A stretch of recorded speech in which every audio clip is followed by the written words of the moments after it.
இன்னைக்கு பைசன்னு ஒரு படம் ரிலீஸ் ஆகிருக்கு. பசுபதி பாண்டியன் வெர்சஸ் பண்ணையார். இந்த படத்துல வந்து இந்த இருவருக்குமான மோதலை வந்து படத்துல காமிச்சிருக்காங்க. அப்படிதான் கொண்டு வந்திருக்காங்க. பசுபதி பாண்டியனும் பண்ணையார் ஃபேமிலி. குறைந்த விலை நிறைந்த தரம் தங்கள் தேவைகள் அனைத்தும் ஒரே இடத்தில். ஜெயச்சந்திரன். No compromise. உங்க சைடுலயும் எங்க சைடுலயும். It's a GT promise. GT Holidays, South India's #1 travel brand. உங்கள் தங்க நகையை அதிக விலைக்கு விற்கவும் மற்றும் அடகில் இருக்கும் தங்க நகையை மீட்டெடுத்து அதிக விலைக்கு விற்கவும் உடனே அணுகவும். Prime gold hub 9840551787. இந்த பைசன் படத்துல வந்து பாத்தீங்கன்னு சொன்னா 2 பேருக்கு உண்டான அந்த பிளவுகளை இந்த ரவுடிசத்தை பத்தி காட்டியிருப்பாங்க தவிர, ஆனால் ரத்னவேல் பாண்டியன் அந்த விசாரணை குழு அறிக்கை அதன் பிறகு அங்கே அதன் பிறகு வந்து பார்த்தீங்கன்னா கொலைகள் குறைஞ்சி ஓகே பெரிய அளவுக்கு இல்லை. முன்னாடி வந்து எக்கச்சக்கமாக நடந்தது. அந்த படத்தில் வந்து பசுபதி பாண்டியன் மேலே வந்து ஒரு நாட்டு வெடிகுண்டு அட்டாக் பண்ணுற மாதிரியான சீன் இருக்கும்.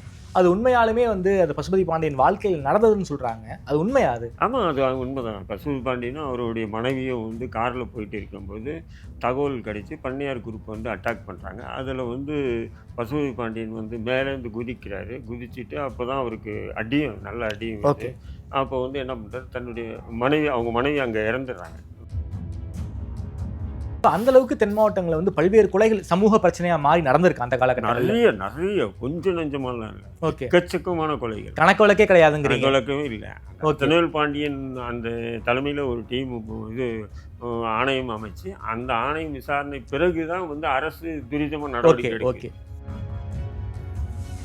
பசுபதி பாண்டியன் போன்ற நபர்கள் வந்து தென் மாவட்டங்கள் ஏன் அவர் அங்கே இருக்கக்கூடாதுன்றாங்க சொன்னால், தென் மாவட்டத்தில் வந்து பார்த்தீங்கன்னு சொன்னால் அவருக்கு ஆதரவாளர் கூட்டம் பயங்கரமாக இருக்கு. ஒரு கால் பசுபதி பாண்டியன் ஏற்கனவே 2-3 அட்டாக்லேருந்து தப்பிச்சவர்.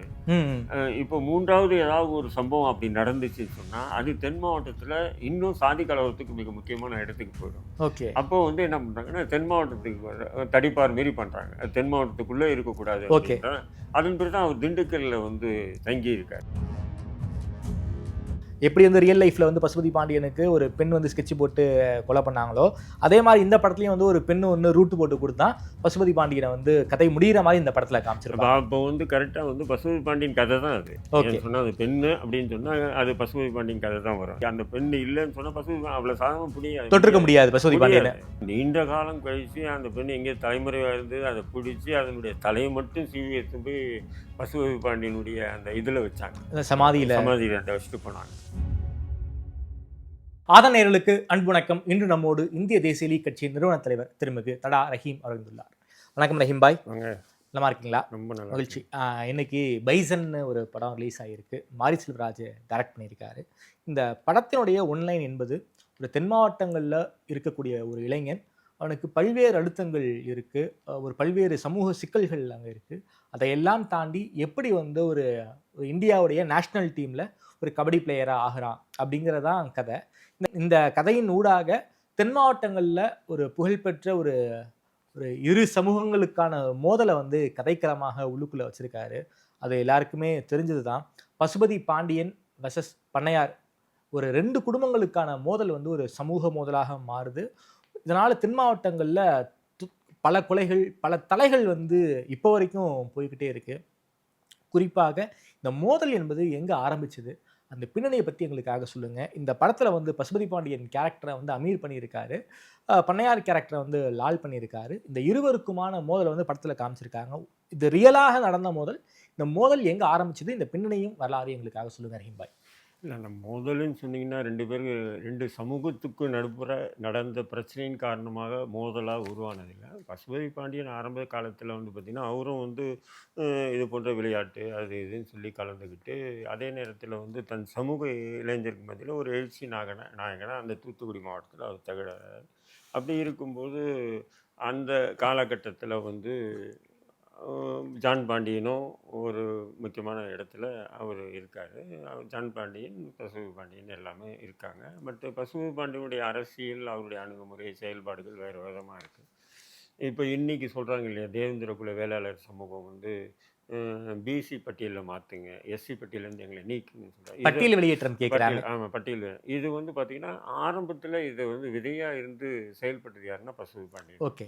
ஏன்னா எங்களை வந்து தேவேந்திர குல வேளாளர் சமூகத்தை எஸ்சி பட்டியலேருந்து நீக்கி எங்களை பிசி பிசி பட்டியலுக்கு. பட்டியலில் சேருங்க அப்படின்னு சொல்லிட்டு இது பண்ணாப்புல. அப்போது வந்து பார்த்தீங்கன்னா பழனி பாபா எல்லாமே வந்து வரவேற்றார். ஏன்னு சொன்னீங்கன்னா, இல்ல பாபாவோட பசுபதி ஆமாம், பாண்டியனுக்கு நல்ல நல்ல தொடர்பு இல்ல. நெருக்கம். அப்போ வந்து பாபாவே பேசியிருக்காரு. அதாவது நீ என்னடா சலுகையை கொடுக்கணும், எஸ்சின்னு சொல்லி என்னை தாழ்த்தி என்னை நீ சலுகை கொடுக்கறத விட எனக்கு உண்டான உரிமை வேணும்னு சொல்லி கேட்குறான் பசுபதி பாண்டியன் அப்படின்னு சொல்லி தான் பாபா பல இடங்களில் பேசியிருக்காரு. ஓகே. அந்த அடிப்படையில் வந்து அவருடைய பிரச்சாரம் வந்து இளைஞர் மத்தியில் அப்படி தான் இருக்குது. இந்நிலையில் தான் வந்து பார்த்தீங்கன்னு சொன்னால் நம்ம பண்ணையாருடைய சித்தப்பா தான் நினைக்கிறேன், சித்தப்பா. அவர் வந்து ஏதோ ஒரு சில பிரச்சனைகளில் ஒரு மோதல் வருது. அதாவது தேவேந்திர குல வேளாளர் பகுதியில் வந்து போகிறது, அது ஏதோ அங்கே ஒரு அவங்களுக்குள்ள ஏதோ ஒரு பிரச்சனை. அந்த பிரச்சனை காரணமாக அவர் தான் முதல்ல கொல்லப்படுறார். கொல்லப்பட்ட உடனே என்ன ஆகிடுதுன்னு அஸ்வதி பண்ணையார் அவருக்கு. அஸ்வதி பண்ணியார் கொல்லப்படுறார். கொல்லப்பட்ட உடனே என்ன ஆகுதுன்னு சொன்னால் இது பசுபதி பாண்டியன் குரூப் தான் பண்ணி. ஏன்னா பசுபதி பாண்டியன் அதுக்கு முன்னாடி வந்து பார்த்தீங்கன்னா ஒரு விதமான அரசியல் எழுச்சியை ஏற்படுத்திட்டு இருக்காரு. ஓகேங்களா? ரவுடிஸ்லாம் அவ்வளோவா இல்லை, அரசியல் ரீதியான எழுச்சியை ஏற்படுத்திருக்கும் போது அப்போ இதுக்கு காரணம் இவர் தான் அப்படிங்கும்போது போலீஸ் அவரை வந்து குற்றவாளி ஆக்குது.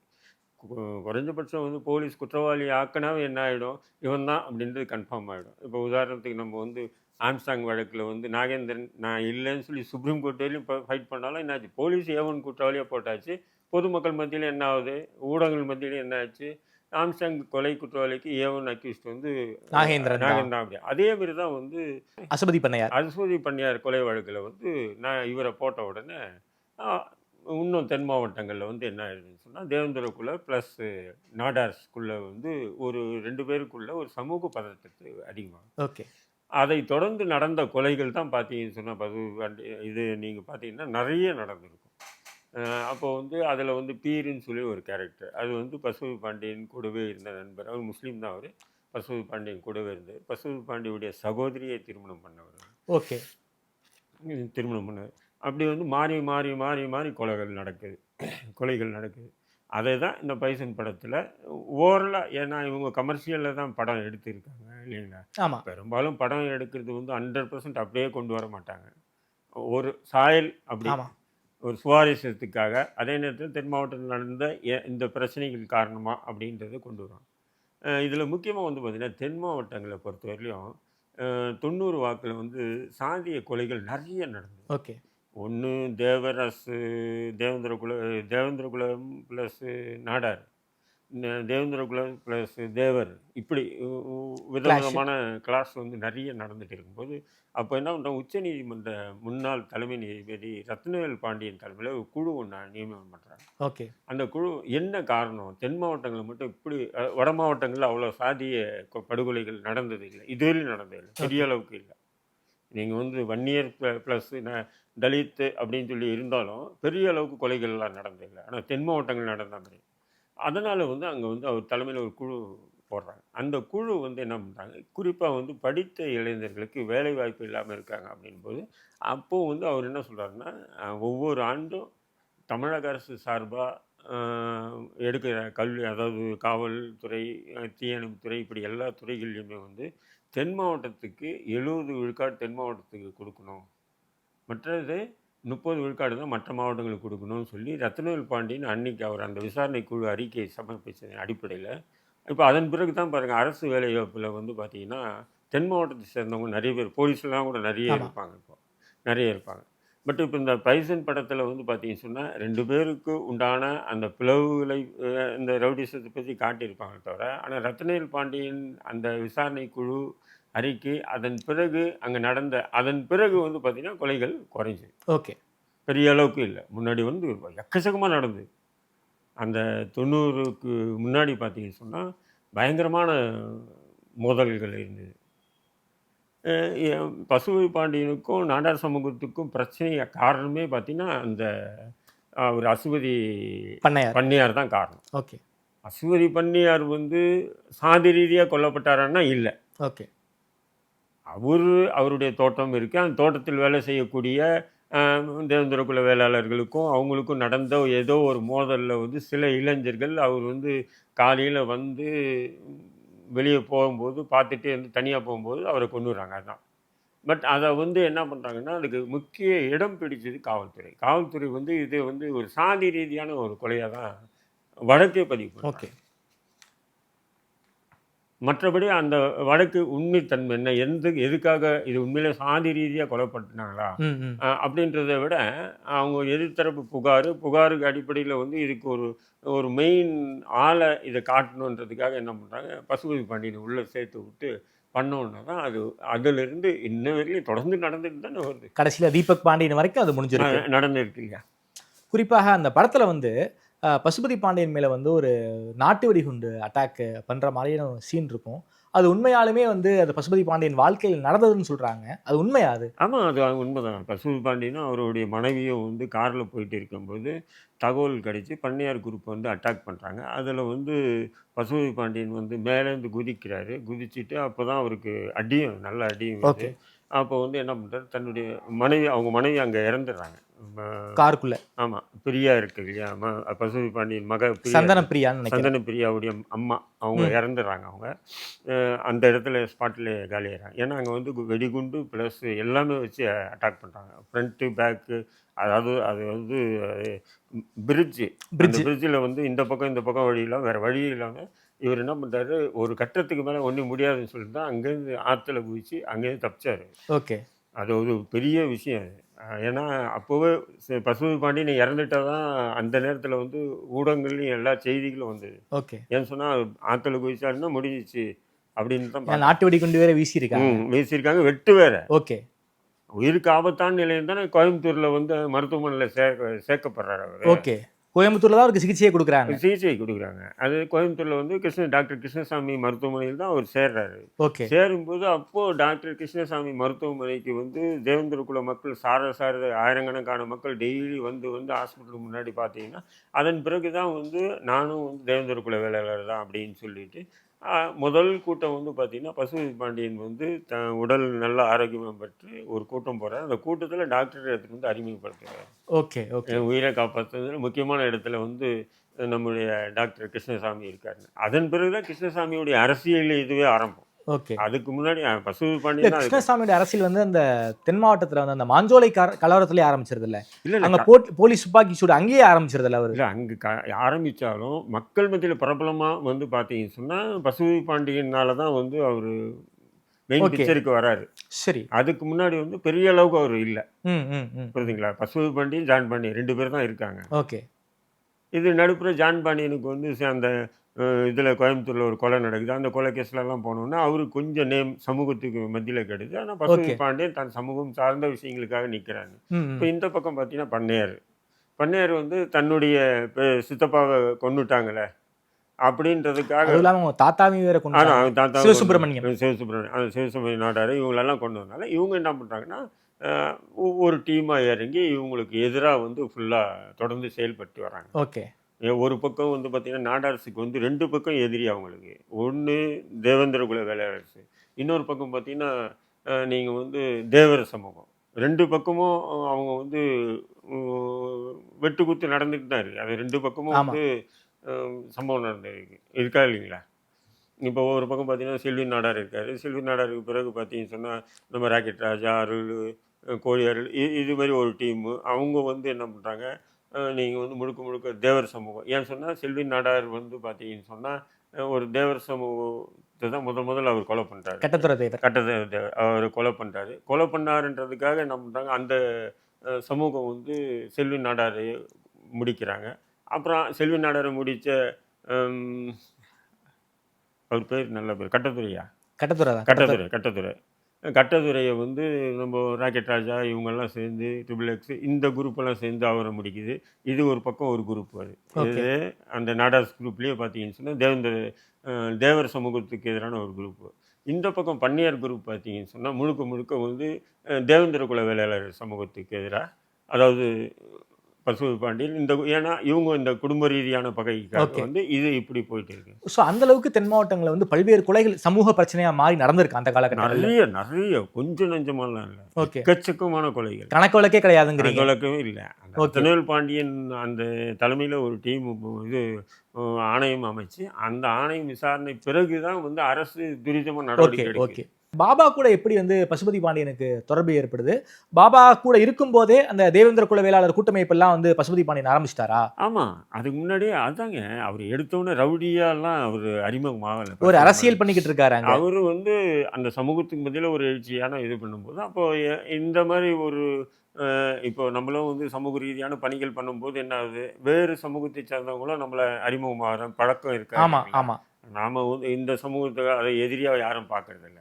ஒவ்வொரு சாதி ரீதியான எல்லா சமூக மக்கள்கிட்டையும் நம்மளே அதேமாரி பாபா கிட்ட வந்து பார்த்தீங்கன்னு சொன்னால் நாடார் சமூகமும் வந்து அணுகும், தேவர் சமூகமும் வந்து நெருக்கமாக, வன்னியரும் வந்து நிப்பாங்க, வன்னியரும் அணுகுவாங்க பாபாவை.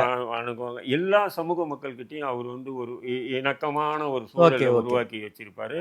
அந்த மக்களுக்காக உரிமைக்காக பேசுவார் பாபா மாரி பேசுறதுக்கு வேற எவனுமே இருக்க மாட்டான். அந்த அளவுக்கு போல்டா பேசுவார். ஓகே. அது வந்து அந்த மக்கள் மத்தியில் அப்படின்னு சொன்னா ஒரு பாபான்னா ஒரு முக்கியமான இடத்த வந்து பிடிப்பார். ஓகே. இது மட்டும் இல்லை, பாபாவுடைய மரணத்துக்கு தென் மாவட்டத்தில் ஒரு கடை கூட திறக்கல. ஓ ஓ.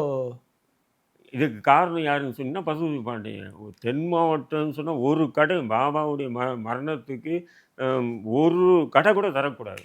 கடையடைப்பு நடத்துனாங்க. இது நடத்துனது யாரு? தேவேந்திர குல வேளாளர் சமூகம் தான் நடத்துச்சு. ஓகே. எந்த முஸ்லீமும் நடத்தல. நல்லா புரிஞ்சுக்கங்க. தென் மாவட்டங்களில் முஸ்லீமும் இருக்காங்க. ஆனால் முஸ்லீம்கள் நடத்தலை கடையெடுப்பெல்லாம். தேவேந்திர குல வேளாளர் சமூகம் தான் பழனி பாபாவுக்காக வந்து கடையெடுப்பு நடத்தினாங்க. ஓகே. அப்போ எந்த அளவுக்கு பாபா மீது அந்த மக்கள் பாசமாக இருந்திருப்பாங்க. தலைவர்கள் வேணால் சொல்லிக்கலாம், பசுபதி பாண்டியன் வேணால் சொல்லிக்கலாம் பாபா எனக்கு நல்ல பழக்கம் அப்படின்றதுக்காக. ஆனால் அந்த மக்களே பாபா மீது பல கூட்டங்களில் வந்து பசுபதி பாண்டியன் கூட கலந்து பேசுறதுனால அந்த மக்கள் வந்து பாபா மீது ஒரு விதமான ஒரு பிடிப்பு இது இருந்தது, பாசத்தோடு இருந்தாங்க. குறிப்பா பாபா வந்து ராமதாஸ் ஐயாவை ஆதரிச்ச காலகட்டங்களில் பசுபதி பாண்டியன் வந்து பாமகல இருந்தாருன்னு நினைக்கிறேன். ஆமாம், ஃபஸ்ட்டு பசுபதி பாண்டியன் நீங்கள் வந்து இது ஜான் பாண்டியன் வந்து பாமகனுடைய இளைஞரணி தலைவராக இருக்கார். அதுக்கப்புறம் அவர் விலகிறாரு. அதன் பிறகு வந்து பசுபதி பாண்டியனை அந்த இடத்துக்கு கொண்டு வர்றாரு பாபா. ஓகே. பாட்டாளி மக்கள் கட்சியில். பாட்டாளி மக்கள் கட்சியில் வந்து அனைத்து சாதியினரும் சார்ந்த ஒரு சமூக அரசியல் கட்டமைப்பாக தான் பாமக வந்து உருவாக்கப்பட்டது. Okay okay. அதில் வந்து பாமக ஆட்சிக்கு வந்துன்னா ஒரு பட்டியலின சமூகத்தை சேர்ந்தவங்க முதல்வர் தலித்தை தான் முதல்வர் ஐயா சொன்னார். முதல் முறையாக மத்திய அமைச்சர் வாய்ப்பு கிடைக்கும் போது தலித் நிலைமைக்கு தானே ஐயா வாய்ப்பே கிடைச்சு. அதெல்லாம் வந்து சமூக நீதி விஷயத்தில் டாக்டர் ராமதாஸ் முதன்மையானவர், அதெல்லாம் மாற்ற கருத்து. ஓகே. ஆனால் ஒரு காலம் சூழல் மாறிட்டே போயிட்டார். அவர் வேற வழி இல்லை. அவர் மாறாமல் இருந்தாலும் இந்த கட்சி இந்த பெரிய ஆலமரம் இருக்கக்கூடிய இந்த திராவிட கட்சிகள் அவங்கள எப்போ காலி பண்ணிட்டு இருப்பாங்க. அதனால அவர் தன்னை தற்காத்துக்கிறதுக்காக அப்படி கொஞ்சம் மாறி போயிட்டு இருக்காரு. இதுதான் சூழல். இப்படிலாம் சம்பவம்லாம் நடந்துகிட்டு இருக்கு. ஒரு கட்டத்தில் வந்து பசுபதி பாண்டியன் வந்து தென் மாவட்டங்களுக்கு வரவே கூடாது, மதுரைக்கு தெற்க கால் வைக்கவே கூடாது, குறிப்பாக திருநெல்வேலி தூத்துக்குடி பக்கம் வரவே கூடாதுன்னு ஒரு போலீஸ் வந்து ஒரு கட்டுப்பாடு போடுறாங்க. அதன் காரணமாக தான் வந்து திண்டுக்கல்லுக்கு போறாரு. ஏன் இந்த அழுத்தம்? போலீஸ் வந்து ஏன் வந்து பசுபதி பாண்டியனுக்கு இவ்வளோ அழுத்தங்கள் கொடுத்தாங்க அந்த காலகட்டத்தில்? இல்லை, பசுபதி பாண்டியன்றதில் சாதாரணமாக நம்ம பல தடவை பேசியும் இருக்கோம். என்னன்னு சொன்னீங்கன்னா, ஒருத்தன் ஒரு கொலையில் சம்மந்தப்பட்டு அவன் கைது பண்ணி ஜாமீனில் வெளியே வந்தான்னா அவன் வந்து வீட்டில் அமைதியாக உட்காந்துன்னா விடாது போலீஸ். ஓகே. ஒன்று அவனுக்கு கூப்பிட்டு பொய் கேஸ் போட்டாங்கன்னா ஒரு கட்டத்துக்கு மேலே அவன் அங்கேருந்து ஓடிடுவான் இல்லைங்களா? ஏன்னா நம்ம லிமிட்டில் எந்த தவறும் நடந்துருக்கூடாது. இப்படி தான் பார்க்கும் காவல்துறை. இப்போ பசுபதி பாண்டியன் போன்ற நபர்கள் வந்து தென் மாவட்டங்கள் ஏன் அவர் அங்கே இருக்கக்கூடாதுன்றாங்கன்னு சொன்னால், தென் மாவட்டத்தில் வந்து பார்த்தீங்கன்னு சொன்னால் அவருக்கு ஆதரவாளர் கூட்டம் பயங்கரமாக இருக்குது. தூத்துக்குடி, நெல்லையில் வந்து பார்த்தீங்கன்னு சொன்னால் பயங்கரமாக இருக்குது. அப்போது எது சம்பவம் நடந்தாலும் அது வந்து பசுபதி பாண்டியன் தான் குற்றவாளி ஆக்குறாங்க. ஒன்று. ரெண்டாவது வந்து என்னன்னு சொன்னால், ஒரு கால் பசுபதி பாண்டியன் ஏற்கனவே 2-3 அட்டாக்லேருந்து தப்பிச்சவர். இப்போ மூன்றாவது ஏதாவது ஒரு சம்பவம் அப்படி நடந்துச்சுன்னு சொன்னால் அது தென் மாவட்டத்தில் இன்னும் சாதி கலவரத்துக்கு மிக முக்கியமான இடத்துக்கு போயிடும். ஓகே. அப்போ வந்து என்ன பண்ணுறாங்கன்னா, தென் மாவட்டத்துக்கு தடிப்பார் மாரி பண்ணுறாங்க. தென் மாவட்டத்துக்குள்ளே இருக்கக்கூடாது. ஓகே.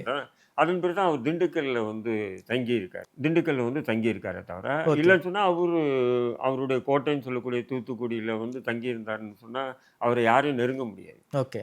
ஆனால் போலீஸு அங்கே தங்க விடாமல் விரட்டி அடித்ததுடைய விளைவு தான் அவர் வந்து திண்டுக்கல்லில் வந்து தங்கியிருக்காரு. ஓகே. அப்போ திண்டுக்கல்லில் தங்கி இருக்கும்போது தான் அவர் கொல்லப்படுறார்.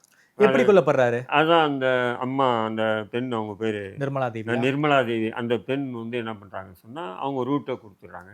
ஓகே. இத்தனைக்கும் அந்த நந்தவனப்பட்டிங்கிறது அவர்கள் சார்ந்திருக்கிற சமூகம் அதிகமாக இருக்கக்கூடிய ஊர். அந்த அளவுக்கு பாதுகாப்பாக இருந்தாங்க. அதையும் மீறி எப்படி ஸ்கெட்சு? இல்லை, நீங்கள் ஒன்று மட்டுமா, நீங்கள் எவ்வளோதான் பாதுகாப்பில் இருந்துருங்க, நம்ம கூட இருக்கிறவன் நமக்கு எதிரியாக இருந்தான்னா ம். அது ஒன்றுமே பண்ண முடியாது. ஓ! நீங்கள் எவ்வளோதான் பாதுகாப்பாக இருக்கலாம், அந்த கோட்டையே அவங்க தான் இருக்கலாம்.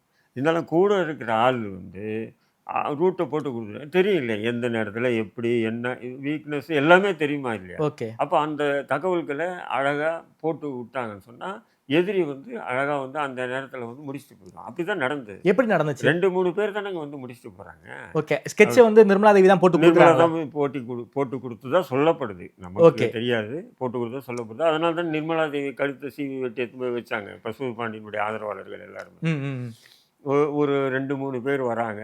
வந்துட்டு அப்படியே ஏதோ ஒரு சும்மா அப்படி ஜாலியாக வர மாதிரி வந்து அப்படியே தங்கியிருந்து நோட்டம் பார்த்துட்டு கரெக்டாக அந்த நேரத்தில் குளிச்சுட்டு இருக்காரு. ஏதோ ஒரு இதில் உட்காந்துருக்காரு. அந்த நேரத்தில் வெட்டி முடிச்சுட்டு போயிடுறாங்க. ஓகே. அதுதான் அந்த நிர்மலா தேவி அந்த பெண் வந்து ஒத்துழைப்பு கொடுக்கலன்னு சொன்னால் அவர் அவ்வளோ சாதாரணமாக அணுக முடியாதுங்க யாரும். ஓகே. அவங்க என்ன பண்ணுறாங்க, வீட்டுக்குள்ளே இருந்துட்டு வா, இந்த நேரத்தில் யாரும் இல்லை, எல்லாம் வெளியே போயிருக்காங்க அப்படின்ற தகவல்கள் வந்து கரெக்டாக கொடுக்குறாங்கல்ல. ம், அப்போ ம். சர்வசாதாரணமாக 2-3 பேர் பெரிய படையெல்லாம் வந்து, அதான் சொல்கிறேனே, பன்னியார் படை வந்து பார்த்திங்கன்னா பெரிய பெரிய அளவுக்கெல்லாம் போய் அட்டாக் பண்ணியிருக்காங்க.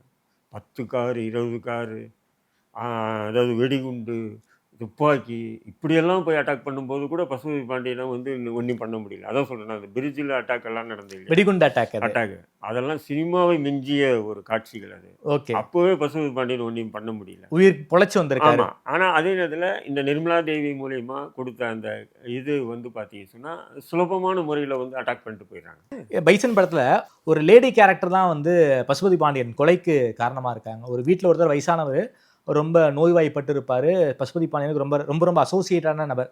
அவர் ரொம்ப உயிருக்கு போறாரு, நீங்க வீட்டுக்கு வாங்கங்கிற மாதிரியான ஒரு சுச்சுவேஷனில் தான் பசுபதி பாண்டியனை வந்து ஸ்கெட்ச் போட்டு அவங்க உள்ளார வந்து பார்க்கும்போது வெளியே லாக் பண்ணி உள்ளுக்குள்ள வந்து அவரை சம்பவம் பண்ணுவாங்க.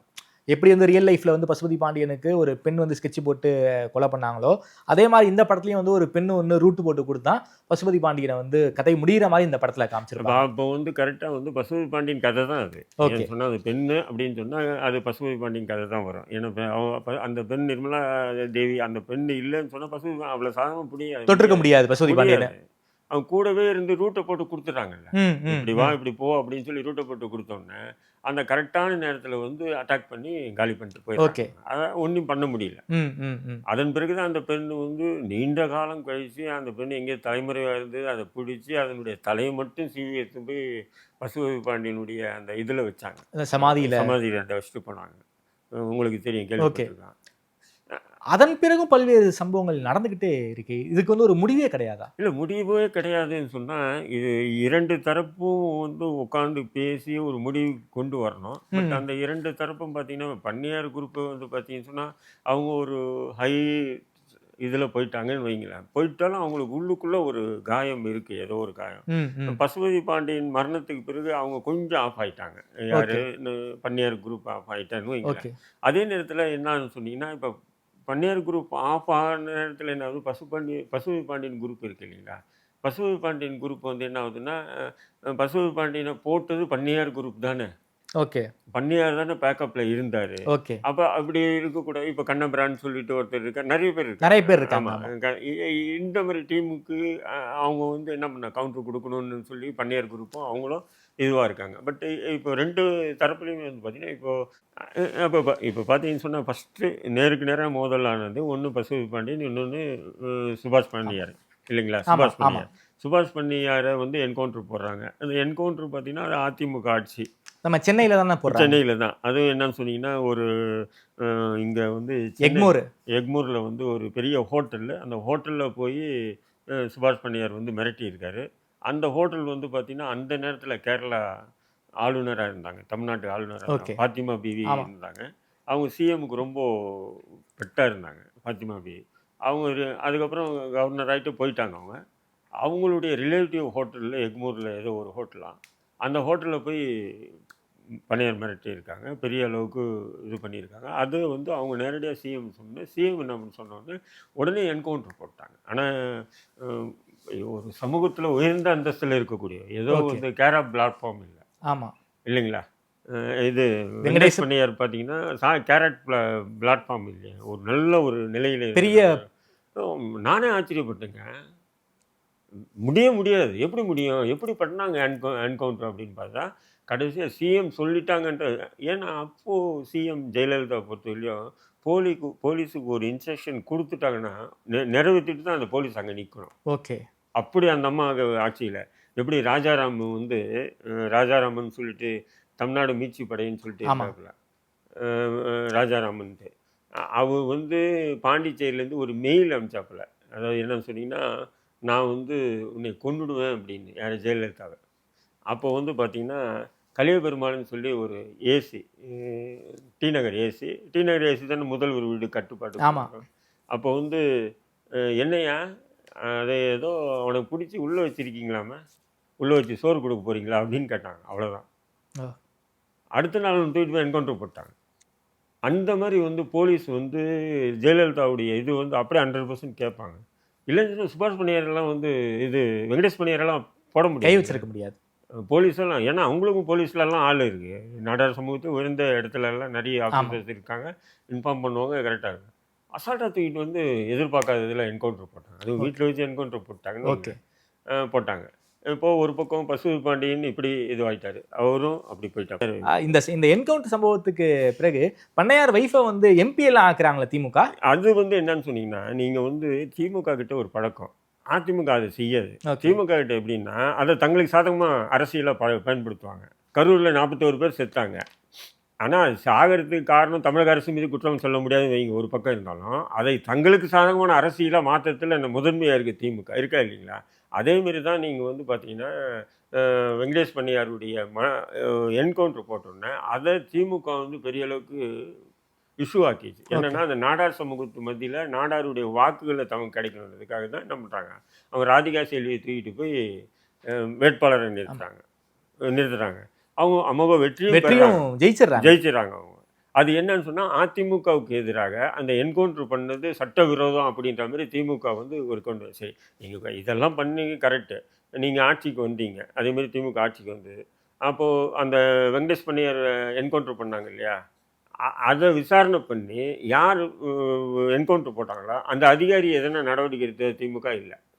அரசியலுக்காக என்ன பண்ணாங்க, பயன்படுத்திட்டாங்க. அந்த சமூக வாக்குகள் பெறணுன்றதுக்காக என்ன பண்ணுறாங்க, பண்ணியிருக்கணுமா இல்லையா? திமுக ஆட்சிக்கு வந்தோன்னே என்ன பண்ண, யார் என்கவுண்டர் பண்ணா, போலி என்கவுண்டர் நீங்கள் தானே சொன்னீங்க, போலி என்கவுண்டர் பண்ண அதிகாரி யார், அத்தனை பேரும் சஸ்பெண்ட் பண்ணியிருக்கணும், வேலையை விட்டு அனுப்பியிருக்கணுமா இல்லைங்களா? ஸோ இந்த படத்துலையும் வந்து அந்த பண்ணையார் கேரக்டர் என்கவுண்டர் பண்ணுற மாதிரியான ஒரு சீன் வருது.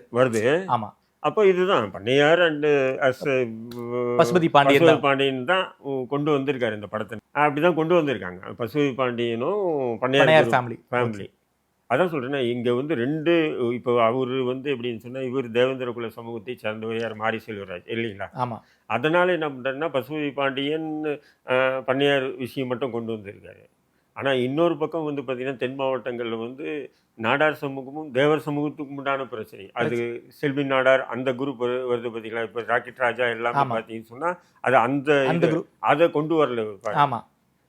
இதுதான் மட்டும்தான் இந்த படத்தில் கொண்டு வந்திருக்காரு. ஓகே. ஏன்னா தென் மாவட்டத்தினுடைய இயல்பான சூழல்னா அதையும் கொண்டு வந்திருக்கணும். ஓகே. ஆமாம், ரெண்டு சைடு பல்வேறு சைடும் கொண்டு வந்திருக்கு. ஆமாம். அதே மாதிரி வந்து ரத்னவேல் பாண்டியனுடைய அந்த அறிக்கை அதையும் கொண்டு வந்திருக்கணும். சரி.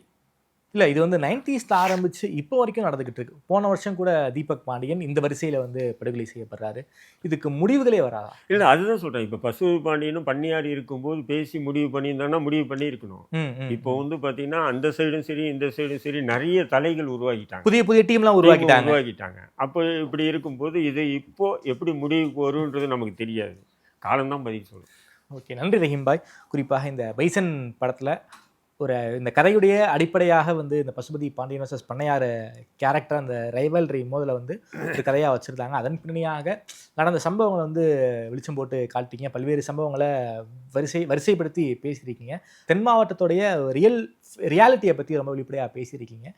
இந்த சம்பவம் வந்து தொடர்ச்சியாக நடக்கக்கூடாது, சமூகத்தில் வந்து ரொம்ப அமைதியாக இருக்கணுங்கிற ஒரு விஷயத்தோட இந்த காணொலியை முடிப்போம். நேரில் நேரம் கொடுத்து பேசியமைக்கு நன்றி ரஹீம் பாய்.